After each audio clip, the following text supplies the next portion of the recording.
मानसी शाम को अपने पति के लिए जूस बना रही थी। तभी उसकी छोटी बहन पूर्वी का फ़ोन आया। मानसी ने जल्दी से फ़ोन रिसीव किया और कहा, मैं अभी तुझे ही याद कर रही थी।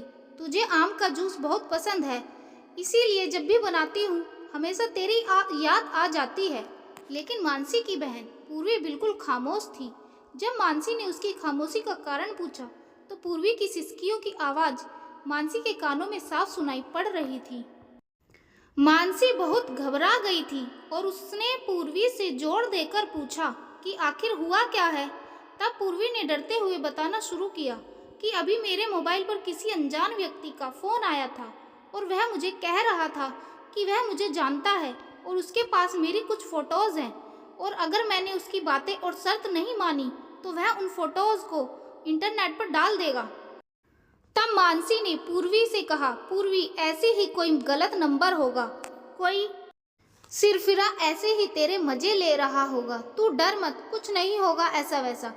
तब पूर्वी ने घबराते हुए कहा, दीदी मुझे उस इंसान से डर नहीं लग रहा, पर मुझे उसकी बातों से बहुत डर लग रहा है। वह जिस तरह से बात कर रहा था ना बहुत ही डराने वाली थी। यह कहकर पूर्वी रोने लगी।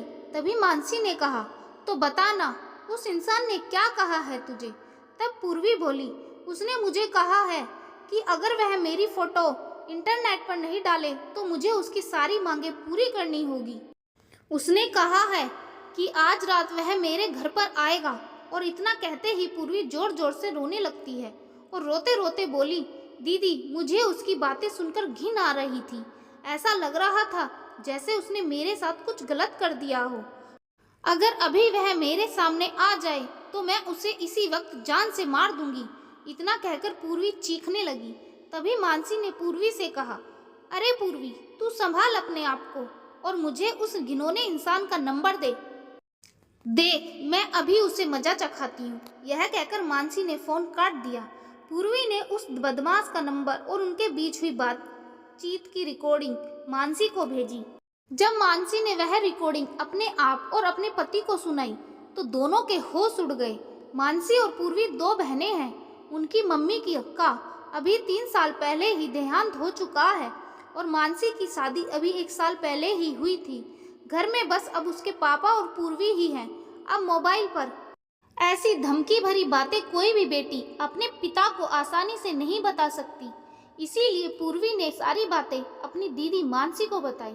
अगले दिन ही मानसी और उसका पति पुलिस स्टेशन पर जाकर उस इंसान के खिलाफ पुलिस कंप्लेंट करवा आए।